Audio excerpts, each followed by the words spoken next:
Okay, we're going to get this going, and first I'd like to introduce you.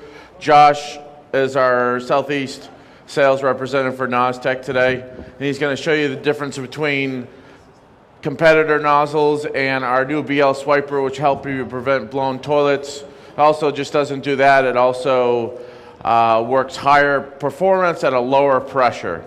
So we're going to show you today with the GapVac truck, and thank them for actually letting us do this demo because we can't do it without a truck, obviously.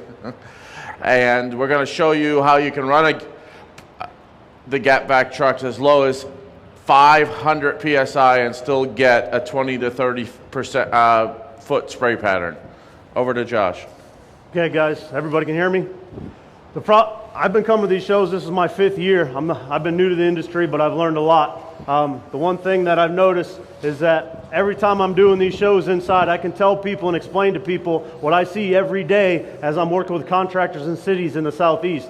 But the problem is inside that show, yeah, it might be warm, but I can't show you exactly what it is. So I'm happy to be here. I'm happy to show you what the difference is. What I'm going to do is I'm going to ask them to fire up that truck, and what happens with our technology inside of our nozzles is we have more power at idle than anybody else does running their truck full bore. I'm going to prove that today.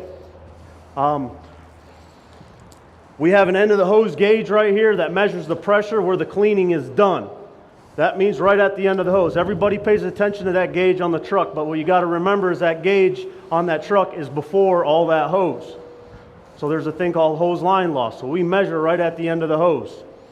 What I'm going to have them do is fire up the truck, and we're going to get ready. And I'm not picking on anyone in particular, but what I did is I do over 400 of these above ground demos a year with cities and contractors. And I picked just a couple nozzles that I see guys using the most. It's amazing to me that how many people buy these $350,000 trucks and go out and buy a $50 nozzle. Well, it's not the truck that cleans the pipe, it's the nozzle. And so what we're going to do is we're going to get him to run this truck up to about 1,500 PSI. And I'm going to show you the difference between the spray pattern and how much power. Let me tell you again, with our nozzles, there's no such thing as step cleaning. I don't believe in it, I don't do it, and I don't train it. But with a little bit of education and a great product, we're going to be able to show you the difference between everybody else and us. Go ahead. 1,500.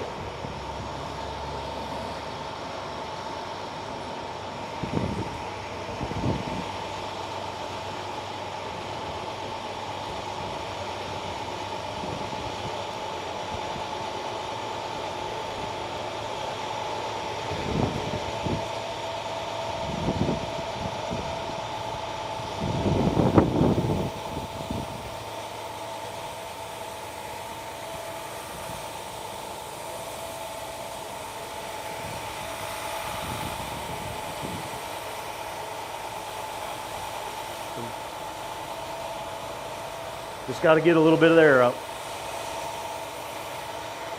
If you notice, when I do these 400 demos a year, I never use a clear tube. People that use a clear tube, if they show up in your yard or at your city and end up using a clear tube, they do it to hide the water stream. The reason why they use it to hide the water stream is water turns into mist. And right now, he's running it up to about 1,500 PSI. And people that believe that PSI cleans pipe, it's false. It's volume of water. At the end of the hose, I'm right around 1,000 PSI. Now, there's no way I should be able to take my hand and put it in here. But if you look, I can put it pretty close. What are you at? 15. Crank it up. Some people believe in taking these $300,000 trucks and cranking them. If it ain't running high, you ain't cleaning. Well, I'm going to prove you today that's not true. What PSI? If everybody wants to come down and look at the pressure gauge, you're more than welcome to look at the pressure gauge on the end of the hose. Right now we're at about 1,300 PSI at the end of the hose. Now there's no way I should be able to put my hand in here, but this is something I do every day. He's at 2,000 PSI. We're going to shut it down. I'm going to put my nozzle on. We'll show you the difference.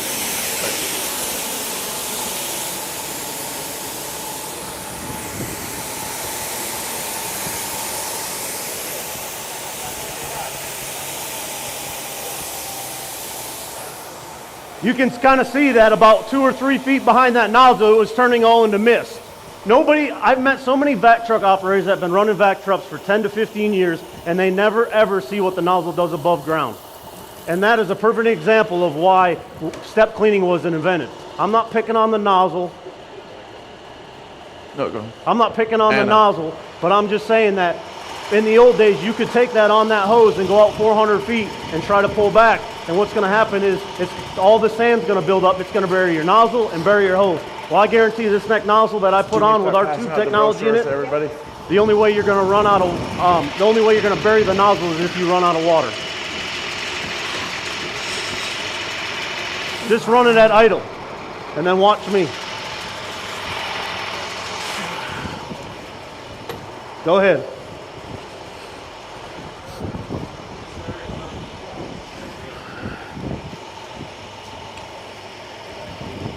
The other fallacy that a lot of people have about nozzles is more jets mean you have more power. Now this gap vac truck, it's running right around 80, 84 gallons a minute.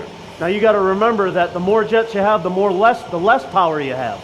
Because you have to take that 80 gallons a minute and you got to divide it up into 8 to 10 to 12 different jets, just how many you have. The less jets, more power equals no step cleaning. Now as you can tell, that's a 30-foot stream of water. And if I can get my glove off, I'm not going to go as close as I did before. Oh. Crank it up a little bit. What are you at? Idle? How much pressure is it?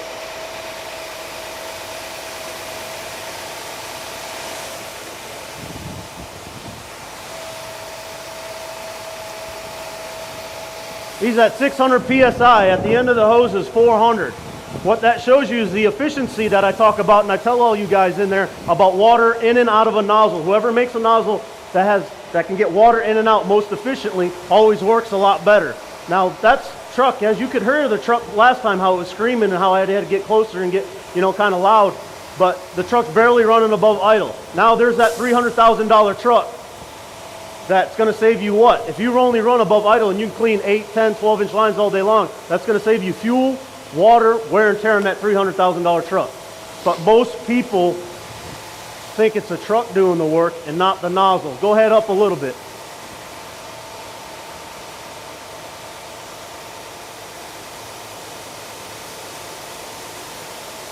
Can I have any volunteers to stick their hand in there? The other nozzle was running at approximately 1,300 to 1,500 PSI, and right now at the hose, we're only at approximately 750 PSI. And if you notice at 500 PSI, the jet stream was just as powerful as in the 750 PSI. Sometimes people clean pipes with much higher pressure at 500 PSI, so this is why this particular nozzle will help you not blow your toilets. Reference the high pressure in the lines. The reason it doesn't blow toilets is because of the engineered nozzle with the air channels built into the nozzle. Unfortunately, we can't show you that today because we can't actually bring a pipe out here and put it in and show you how not to blow a toilet. But this particular nozzle, with Josh's help, was actually eventually we started marketing for not blowing toilets because it's a really major issue in the sewer industry today. But you can't do that with a general nozzle because you have to have a well-designed nozzle to run at a very low pressure in order not to blow your toilets. And that one was cold. And if your pump's not running as much, we're not using all that 80 gallons a minute. So you got to remember, that truck right there, I believe, holds about 1,500 gallons of water. When you open a nozzle catalog magazine and you go to try to buy a nozzle, they're going to ask you, what do you have, an 80 at 2, a 50 at 3? And what happens is they'll give you a nozzle that's 60 or 80 gallons a minute. Well, this one's only using right now about 34 gallons a minute. So you want to talk about in an area where you need to save water because you don't want to go fill up every 20 minutes? Well, take 1,500 gallons of water and divide it by 34 and you tell me what your working time is. It just almost doubled. And the reason why we save you water is you're more efficient. You're not going to do as many passes. So it's a true one-pass nozzle between 6 to 12-inch pipe. But what they're going to do next is they're going to unhook that, and we brought a cutter that's going to cut some concrete We're gonna have it set up over here, and we'll just take a minute for them to get set up.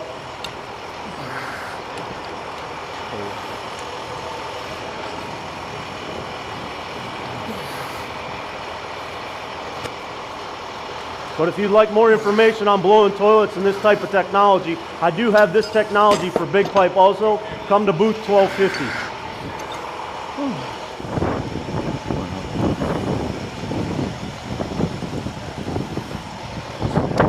Okay, the next cutter that we have is called our Paikert cutter. Some may have noted as the intruder Paikert cutter. And actually, Mr. Paikert, his father who designed the cutter, is actually handing out the brochures in the funny little black hat and the green bright shirt. The Paikert cutter is a hydro torque impact cutter. What we're going to show you today is we're in the trenchless industry, so we can show you today when you do have concrete in a pipe, it's not necessary to dig the pipe up. There are other options. Also with the Paikert cutter at NozzTeq, we also rent the cutter on a daily and a weekly and a monthly basis. So you don't necessarily have to purchase a $10,000 or $20,000 cutter. You can also rent it just for one day job to cut out concrete out of the pipe. So today we have a 4,000 PSI concrete block. And after the demonstration, if you want to feel the concrete, you're more than welcome to. We actually poured it. This one, I think we poured it on February 8th or 13th. And we're going to go ahead and run it at normal pressure, and we're going to run it approximately 10 minutes, and then everybody can come up and look at the concrete of how we cut it.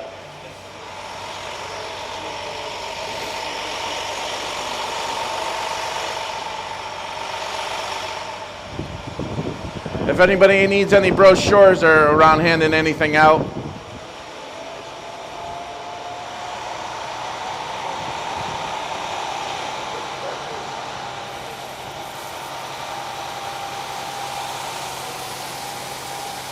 as some of you can see over here, the Paikert cutter is an impact cutter. It hammers, impacts, and torques all at the same time.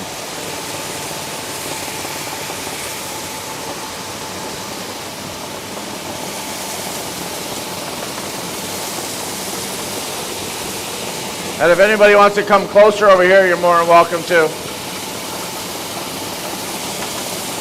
And right now, it's actually digging in the center bit. And the reason we did this, so you can come up closer and look at it. The concrete, the center bit works first, and then you have the other center bits that eventually go into the concrete. Right now, the head is over here, and it's actually digging into the concrete at around, how much you have, 1,500? He's only running his truck at 1,300 PSI. The hydro torque, the Paikert cutter only has to have anywhere from 50 gallons per minute to 80 gallons per minute to cut all the way up to 24-inch lines.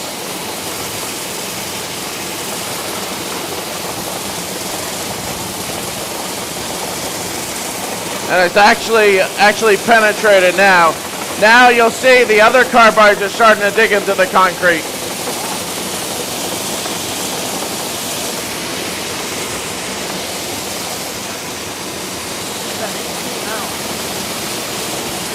Yeah. Right now we're running about 1,800 PSI. Whoa. Yeah.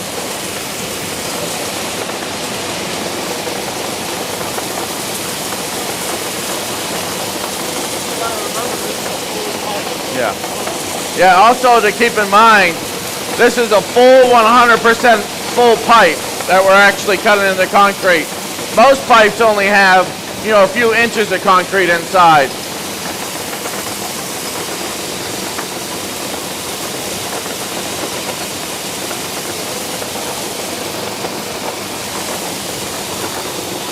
And now we're going into the second layer of the concrete with the outer edge carbide bits. Fully covering the pipe, only halfway through the pipe. You know, just cardboard wedge. Yeah, then it'll cut a lot quicker and a lot faster. Cause, yeah.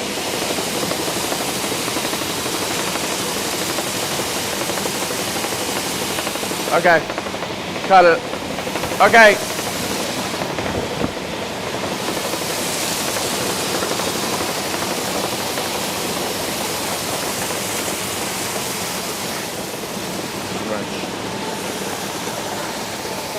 Okay. So everybody wants to come around, we can actually look at the concrete that it cut as soon as the cutter stops.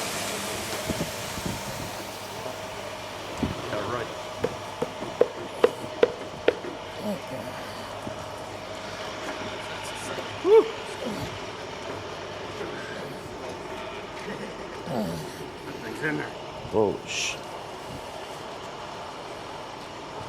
Got a pipe wrench.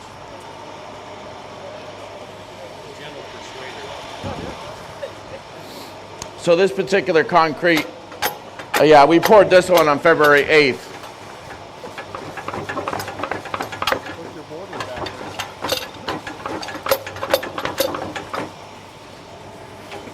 It's chewed into the timber.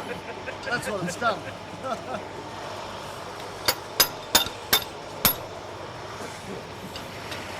How many nozzle guys would take to get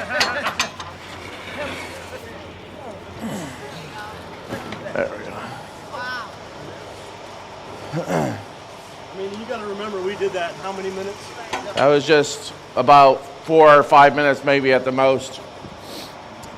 Sometimes when you're cutting, when you have aggregate in the concrete, it cuts a lot faster. When you don't have aggregate, it's a lot harder to cut with this type of cutter. The reason the Paikert's so effective, it spins only at 200 RPMs. It blows back and forth at 1,000 RPMs, and it also torques at the same time.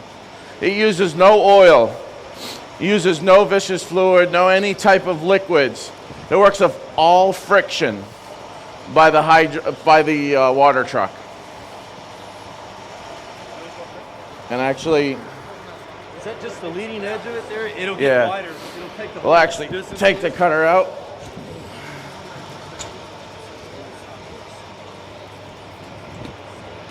Okay, we're seeing just that central Yeah. portion right now. Yeah. What's the smallest you can do, or the head you got? Yeah, we can do anywhere from 4-inch all the way up to 24-inch reference cutting concrete.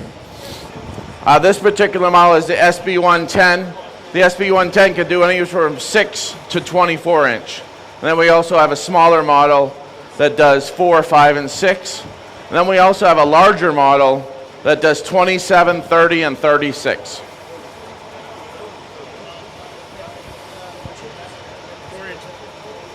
4-inch PVC end cast iron. It'll, Yeah. it'll slide inside. Yeah, it doesn't just do concrete. Keep in mind it does tuberculated pipe, it does grease, it does roots, it does protruding laterals. This is just one sample. We picked the worst scenario to show you of cutting concrete.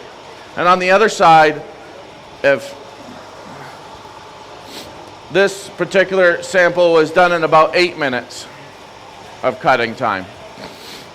How many litres do you talk in litres? How many gallons a minute? To run this particular unit, you need anywhere from 50 gallons per minute and up at around 15 to 1800 PSI.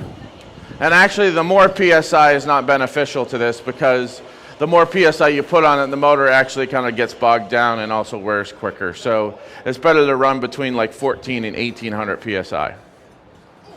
More litres, more gallons? More gallons? Yeah, the more gallons is better depending on the size of the pipe you're going into. If you're going into like a 24-inch pipe, then you probably want an 80 gallon per minute truck. Anybody else have any other questions? Everybody get the brochures? That it? Yep. Okay, well, thank you. It's freezing out here, and we're going to get going here. I appreciate everybody coming out and coming to see us at the Pumper Cleaner Show.